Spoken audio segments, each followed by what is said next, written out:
about admission for port insertion. Sometimes they put in a port to administer the chemo so they don't have to keep sticking them all the time. So the question here is, was the admission solely to input the port and they didn't do any chemo at that time? In that case, the neoplasm is the principal diagnosis. But if they put in the port and they actually start the chemo, then it's admission for chemo.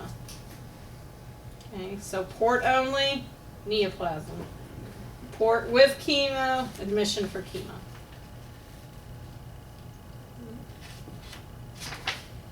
It also gives you an example of a code. Sometimes when you're coding chemotherapy, you're going to have to determine the site where they're administering the chemo.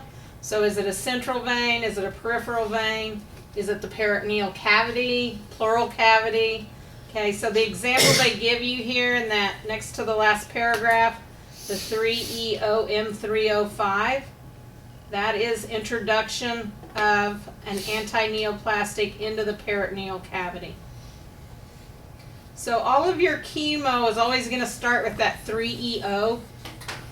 That's going to be the administration section. Then I think it's like general anatomical bodies or something. And then introduction of a substance. Then you got to pick your site. Vein, peripheral, central, cavity, peritoneal, pleural. Then, and let's just go look. Let's go look at 3EO because it can be a little crazy.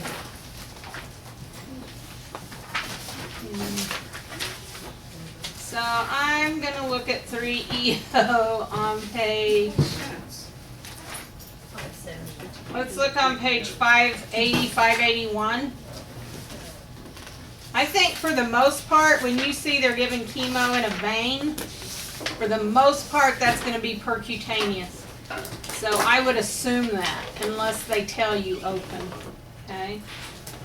So we're looking here at the bottom of page 580. Those are all peripheral vein, but they're all open. Remember, peripheral veins are going to be the ones in your arms and legs, right? Okay. And so you would want to keep coming over to page 581 till you get down to where you see percutaneous. And if you look at that first percutaneous, you'll see the substance is anti-neoplastic. And then in the qualifier, all of those high-dose interleukin and all of that is brachytherapy stuff. So you're going to want to use 5 for other anti-neoplastic. Okay, so if you were giving chemo in a peripheral vein percutaneously, you'd be at 3EO3305. Okay, if you're giving it in a central vein, you got to keep going down, right? Keep going central vein till you find percutaneous. So on page 582, that first one is for anti-neoplastic. And there again, you can see the qualifier would be 5. And then if you keep going, like over to page 586, that's where you'll see the cavities, right? Here's pleural cavity, peritoneal cavity, percutaneous anti-neoplastic. And again, at this stage, we're still talking about other anti-neoplastic. If you're doing brachytherapy, you might be in that liquid brachytherapy radioisotope. But right now, you're still at other anti-neoplastics. So you kind of feel for where you're going to get your chemo. You can even make yourself a little note, chemo 3EO. If you work at the cancer hospital, you'll have it down in no time whatsoever. You'll just go to 3EO.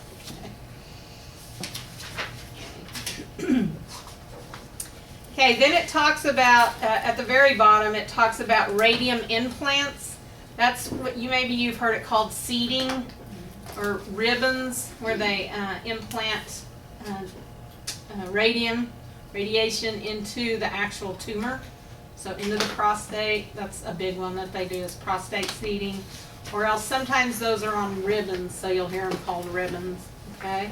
So anyway, or treatment by radioactive iodine, that is not considered radiation therapy. So you're not going to use that Z code for that. Your principal diagnosis is going to be the neoplasm.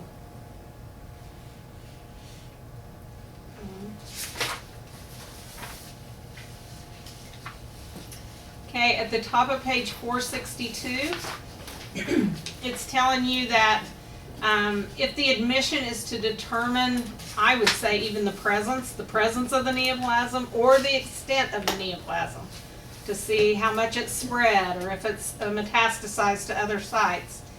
And while they're in there, they start chemo or radiation. The principal diagnosis in that case is neoplasm, because you were going in to see if it was present or how much it had spread. You didn't admit them for chemo.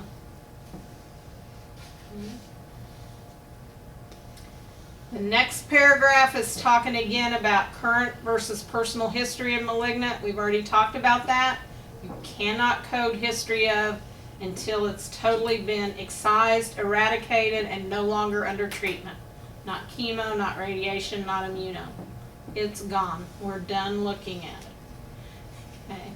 Doesn't mean we can't go in and check a follow-up and look for recurrence, but we are no longer treating that neoplasm. That's when you can code history of. And those code out to Z85 for personal history.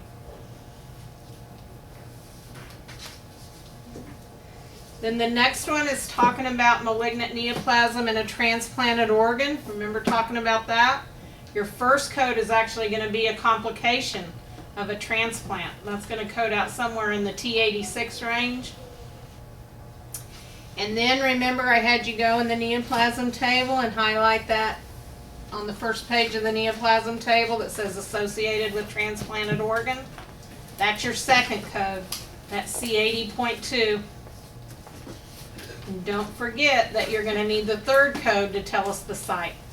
So what is the organ? Is it the kidney? Is it the, what else, lung? Thinking, what do we transplant?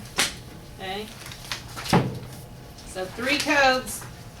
Complication of the transplant, C80.2, and then the code to show the site of the neoplasm.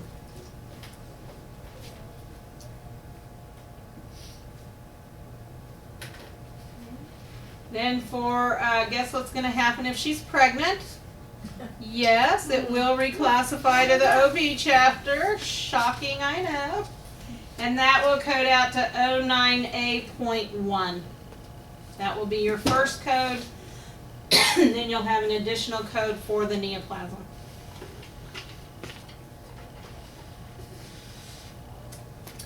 Pathological fracture due to a neoplasm.